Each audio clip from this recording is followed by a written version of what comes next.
Hello everyone, welcome back to Moonshaddow Fantasy. I am your host Maka, coming at you with some cheesy, unsynced Eden's Gate Savage Titan, level 90.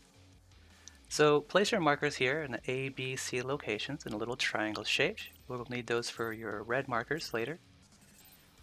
We're going to start the fight off with your tank buster. So everyone spread out. To note, you don't need to tank swap during this first one, but you will in the second one. So Stone Crusher is your tank buster. And he's going to hit you 3 times. So main tank's going to take 1, 2 hits, pop your invuln, take the 3rd hit, and get ready for the little yellow triangles above your head. But first, the map is going to glow with some random yellow AoE squares. Wait for those to go off, then spread out. It's important to note that yellow triangles, everyone needs to be in a completely smaller, different square. The AoEs in the center are going to pop and spread out. You can cheese that, I sure did. And then everyone else with the orange marker above their head, which is a little square, is going to stack together on the same square. Voice of the Land as a raid-wide damage. Healers, check yourselves and get ready for Geocrush, which is a knockback. Immediately after knockbacks, always, he's going to change forms into a car or a person. For the first one, us, we got car. So orange markers are going to stand next to the boss, and the yellow markers are going to spread in their own individual squares, but everyone needs to stand on the line, not in front of the boss, but on the line for a pushback. Wait for that mechanic to go off. The car is going to dash towards the main tank, so stay out of its way. You then run towards the boss to stand under it for a donut AoE, and then spread out to deal with your yellow markers once again. It's important to note that yellow markers are always the triangles, and always everyone gets their own individual squares, and orange always stacks together. Right after car phase is always going to be your red markers. So we had the DPS go to the B, tanks and healers go to the A, drop off your red markers, everyone runs towards the C, where 2 other players will get a red marker also. We drop off those 2, then we run away from C, and find the rock that is not glowing. Stand behind the rock to avoid this seismic wave attack, and then note the little rocks everywhere. Just wait for the first ones to explode and then immediately move out of the area that you're standing in. And you'll have to deal with some Voice of the Land again. So for this tank buster, we had the off tank kind of provoke.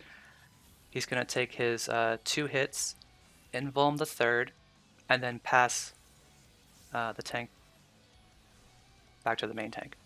Yeah. Shirk back over to the main tank. So that's where the tank swap comes in. So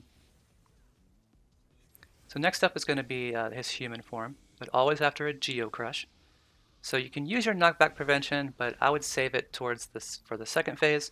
For now, when he's in human form, orange markers stack together under the boss on 1 marker, while the yellow all in the same line that the boss is standing in. So we're going to stack together as the orange underneath the boss. Yellows are going to take their positions. 1, 2, 3. We're going to move out the way as soon as he does his first attack.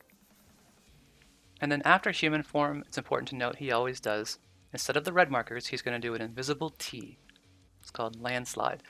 So what the boss is going to do is he's going to turn, he's going to jump towards an area, and he's going to make this T-shaped explosion and knockback.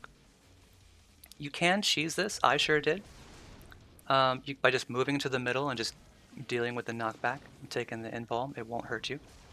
Or you can try to do the mechanic and get knocked off and die like everyone else. After that, you're just going to avoid some AoEs, avoid some rocks that explode, and that's it. That's phase 1. The important things are knowing where to stand during car on his side, human in the line in front of him, oranges stacked together, triangles each get their own individual square, always the same every time. The rest of the mechanics can just be cheesed.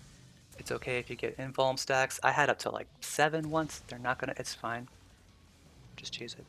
It'll take some practice to get used to it anyway. So at the start of phase 2, Earthen Fury, he's going to do a fist attack. So he's going to put his two fists together after this raid-wide burst, of course. And what you're looking for is a glowing shing sound from one of the hands. He can either do one hand twice or one and then the other. So first he's going to do his right side, and then he's going to do his left. So we avoid the AoEs, and we just move from one side to the other of the map, avoiding his fists. Next part, I'm going to put in slow-mo because it's a little weird. So a blue AoE is going to go off right in the middle. Both tanks are going to go to the top corners, while the blue marker is going to go to the bottom south corner, and everyone's going to pop your knockback prevention. So again, here it is in slow-mo. We have both tanks at the top two corners, the northern side. One player is going to get randomly targeted with a blue triangle marker over your head. You can take that to either southern corner, just bring it to the corner, while everyone stands at the edge of the blue knockback circle. Pop your knockback prevention, everybody. But that's what happens. Tanks at the north, blue marker at the south, knockback prevention for everyone. Right after that, a megalith is a tank only stack. So both tanks just move to a corner somewhere, stack together, and you'll be fine. Okay, this is the last mechanic that you have to deal with, so I'm going to make it crazy simple.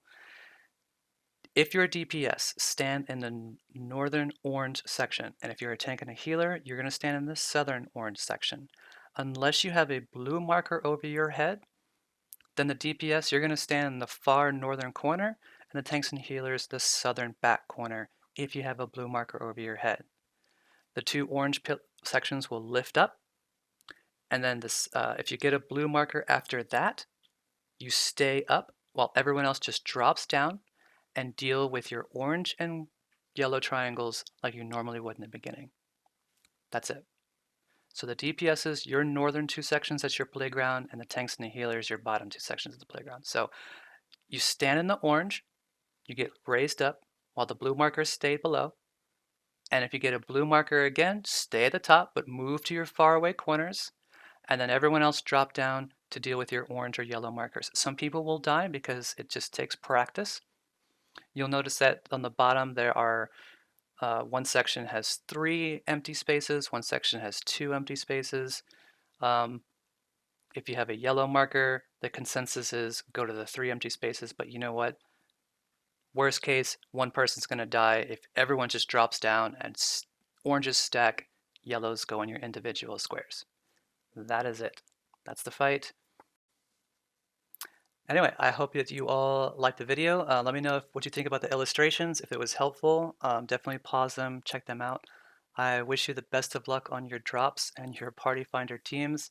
I recommend using Discord and callouts, and yeah, just the important things are stacking with the orange markers, spreading out with the yellow markers, and the blue markers. The first 2 stay down, go to your corners. The second set of blue markers, stay at the top, go to your corners. Everyone else drop down. It's that easy.